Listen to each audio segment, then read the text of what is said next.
What are you from? What is Salam?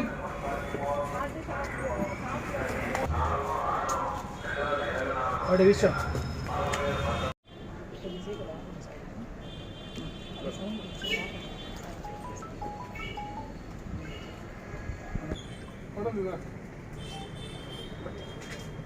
Okay, thank you. Okay, sir. Thank you.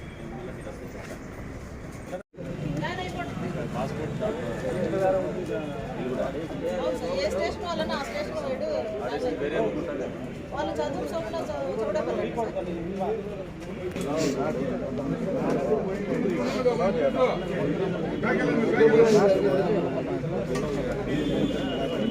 తీసుకున్నాం madam. వాళ్ళకి చేస్తున్నారు కదా.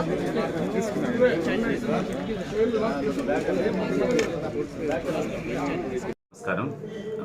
అందరికీ తెలుసు ఎలక్షన్స్ కంప్లీట్ అయిపోయినాయి. కాకపోతే మనకు రేపు 4వ తేదీ కౌంటింగ్ అండ్ రిజల్ట్ ఉంది కాబట్టి దీని సందర్భంగా ఎలాంటి అవాంఛనీయ సంఘటనలు జరుపుకోకుండా ప్రతి పోలీస్ స్టేషన్ లిమిట్స్లో కూడా పికెట్స్ అంటే కొన్ని సెన్సిటివ్ విలేజెస్ ఆయా కన్సర్న్ ఎస్ఐస్ అంతా దాన్ని గుర్తు చేయడం జరిగింది.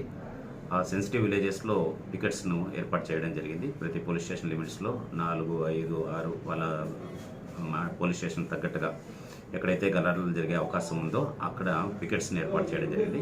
అక్కడ 2 నుంచి 3 పోలీసులు ఇప్పటి నుంచి 5వ తేదీ వరకు అయిపోయే వరకు ఎలాంటి సంఘటనలు జరుపుకోకుండా అక్కడే పికెట్ ఏర్పాటు చేయడం జరిగింది. అదేవిధంగా ప్రతి పోలీస్ స్టేషన్ లిమిట్స్లో కూడా ఒక mobile party and QRT quick response టీమ్ని కూడా పెట్టడం జరిగింది. తర్వాత స్పెషల్ స్ట్రైకింగ్ ఫోర్స్ సిఐ గారు ఉంటారు. దానిపైన డిఎస్పీ గారు ఓవరాల్ ప్రతి కాన్స్టిట్యున్సీకి ఒక డిఎస్పీ గారు వెళ్ళి అన్ని మానిటర్ చేస్తారు. ఈ రిజల్ట్ వచ్చిన తర్వాత ఏ పార్టీ వాళ్ళు కూడా ఓడిపోయినా గెలిచినా కూడా సమయం పాటించి ఒకరిపై ఒకరు రెచ్చగొట్టే విధంగా చేసుకోకుండా ప్రశాంతమైన వాతావరణంలో ఈ ఎలక్షన్స్ అన్నీ కంప్లీట్ అయినాయని చెప్పి మన జిల్లాకు తర్వాత మన మండలానికి అందరికీ కూడా మంచి పేరు వచ్చేలాగా అందరూ సహకారం అందించాలని చెప్పి మా వైపు నుంచి కోరుతున్నాం. ముఖ్యంగా రేపు ఎలాంటి అవాంఛనీయ సంఘటనలు జరుపుకోకుండా షాప్స్ అండ్ హోటల్స్ కూడా క్లోజ్ చేయాలని పై ఆఫీసర్స్ నుంచి మాకు ఉత్తర్వు వచ్చింది. కాబట్టి మేము ఈరోజు సాయంత్రం టౌన్లో అందరికీ అనౌన్స్ చేస్తాం. రేపు ఎటువంటి హోటల్స్ కానీ తర్వాత షాప్స్ అన్నీ కూడా రేపు మూపించడానికి మేము ప్రయత్నం చేస్తున్నాం. కాబట్టి వ్యాపారస్తులు అందరూ కూడా ప్రజలందరూ కూడా మాకు సహకరించాలని చెప్పి ఈ సందర్భంగా అందరినీ కోరుచున్నాం. అదేవిధంగా 30 పోలీస్ యాక్ట్ 144 అమల్లో ఉంది కాబట్టి 4 అంతకంటే ఎక్కువ మంది ఎక్కడ కూడా గుమికూడకూడదు. రిజల్ట్ ఏదైతే వస్తుందో అవన్నీ కూడా మీరు ప్రశాంతంగా ఇంట్లో కూర్చొని మీ టీవీలో వాచ్ చేయండి.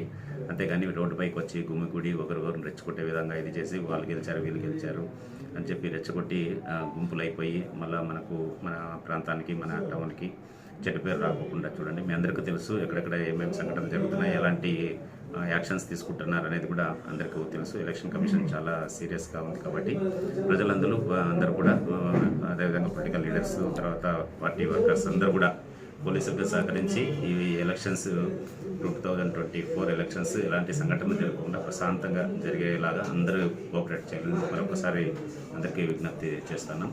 అదేవిధంగా మీరు ఏదైనా సోషల్ మీడియాలో కానీ ఇంకొక చోట కానీ ఏదైనా ఫాల్స్ ప్రాపగాండా ఫాల్స్ న్యూస్ ఏదైనా వస్తే కూడా దాన్ని తొందరపడి ఎవరు కూడా ఫార్వర్డ్ చేయొద్దు.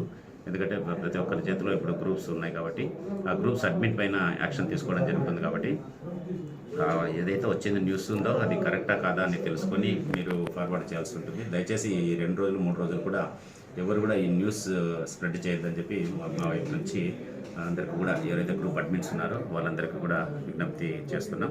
అదేవిధంగా ఈ ఎలక్షన్స్ ఇప్పటివరకు ప్రశాంతంగా ఏదట్టు కోఆపరేట్ చేస్తారు కాబట్టి అందరికీ మా వైపు నుంచి ధన్యవాదాలు తెలియజేస్తూ ఈ 2-3 రోజులు కూడా ప్రతి ఒక్కరూ అంటే పార్టీకి సంబంధించిన వాళ్ళైతేనేమి ప్రజలకు ఎవరికి కూడా ఇబ్బంది పెట్టుకోకుండా ఈ సక్సెస్ఫుల్గా కంప్లీట్ చేయాలని చెప్పి మా వైపు నుంచి కోరుచున్నాం. Chandrashekar, CI Palamaneru town.